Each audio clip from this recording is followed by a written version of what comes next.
पानीपत में भरी पंचायत में रिश्तेदारों में चली गंडासियां और चाकू।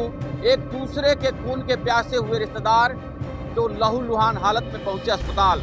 आपको बता दें कि पानीपत की चौथी कॉलोनी में सोनीपत के छुआ की रहने वाली लड़की की लगभग 12 साल पहले शादी हुई थी और जिसके बाद से ही दोनों पक्षों में, ससुराल और मायके पक्षों में आपसी विवाद चल रहा था। और लड़की पक्ष का यानी मायके पक्ष का कहना था कि उनकी बेटी को ससुराल पक्ष के द्वारा प्रताड़ित किया जा रहा था और उनकी बेटी पिछले कुछ दिनों से अपने घर पर रह रही थी, यानी विवाद के बाद घर पर बैठी थी।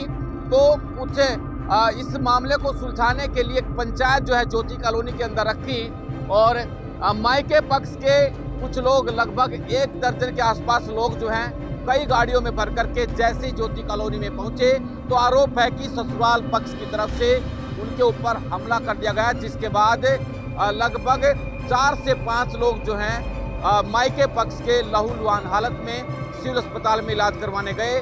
तो वहां पर उन्होंने ससुराल पक्ष पर गंभीर आरोप लगाए। क्या कुछ कहना है वो भी आप सुनिए। भाई हूँ जी, हम तो समझौता करने आए थे, आते तैयारी में बैठे थे, सब कुछ लेकर ऊपर तक ईट बरसाने लगे, नहीं तो डंडे चक्कू जो था हमने नहीं पता क्या क्या ले रहे थे। हमारा बस बड़ा बड़े मारने मंड गए जी। पहले ही पैसे लेकर आ गया, हमारे पैसे देते रहते तो आदमी ठीक रहे, यो इसके लिए कोई रोला नहीं होता।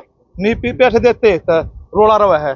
मैंने बानिया तभी ब्याज पर बैठा कर दिए थे इसकी बान के ब्याह में, वो भी बोला 2 महीने दे दूंगा भाई, पैसे ब्याज पर दे दे। मैं तो 2 महीने दे दूंगा, 2 महीने में वो रुपये नहीं आए, उसका ब्याज मैंने 3 साल तक भरा। इसकी बहन की नहीं कोई बात नहीं, बढ़ जाएगा यो करा मेरे तो कपड़े के मेरे पापा बुला ले भाई, दे दे 3-4 हजार रुपये, टोड़े बुला से रुपये दे देते थे, ठीक रखा है ना। तो वो झगड़े रह गए थे, चक्कू ले रहे थे, हथियार ले रहे थे, ठीक है। जैसे हम गाड़ी अंदर गए न, गेट बंद कर लिए। गेट बंद करते मेरा यहाँ ये राड मारी है, चक्कू लेकर भीतर बैठ गया। हम इतना गेट खोल कर बाहर निकले ना, इतना है ना, ये को छत पर कूद का भाज गया, को लकड़ का भाज गया, ठीक है। उसके बाद हम गांव में, मेरी 2 गाड़ी खड़ी हैं, दोनों गाड़ी उनके घर के पास खड़ी हैं और बुजुर्ग जा रहे थे हमारे। ऐसी बात नहीं है, जाते इन्हें क्या करा, गाली गलोच, और मेरा बड़ा भाई है उसके सर पर चढ़ गए हैं। कितने लोग आए थे आप? हम आ रहे थे 5 और 3 8 जने थे। पंचायत आ रही थी, बड़े 55-60 साल के आदमी आ रहे थे। 1 साल से घर मारपीट कराया करती हैं।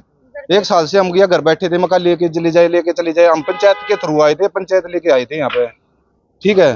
उसके बाद भी ये इनसे कल बात भी हुई, इन्होंने ठीक है तुम लेके आ जाओ, लेकिन ये प्लानिंग कर रहे थे पहले। कितनों को चोट आई?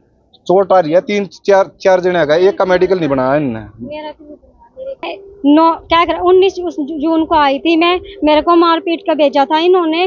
बोल रहे थे मेरे को पैसे ले आ, मैं पैसे नहीं लेके जा रही थी। इन्होंने मेरे को बहुत मारा था तब। और फिर मेरे भाई आए थे मेरे को लेने, मेरे भाई मेरे को लेके गए।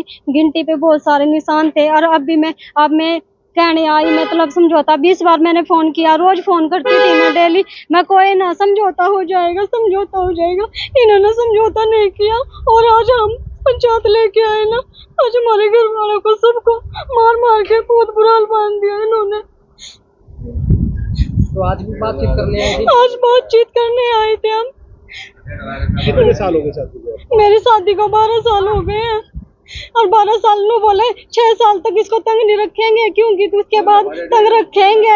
और बाद में पैसे, कई बार पैसे आए हैं, खाते नंबर भी हमारे पास, इन्होंने खाते नंबर भी है, सब कुछ सारे प्रूफ है। जिस खाते में पैसे डाले हैं सारे प्रूफ है मेरे पास। क्या नाम है पति का? मारपीट किसने की? मारपीट हारून ने, और उसने क्या नाम है, मेहरबान ने, और अनीस ने, और बिल्ले अंकल ने, और मतलब जितने घर में है, और 10-12 आदमी मेरे को बोला भी नहीं जा रहा। कितने लोग घायल हुए?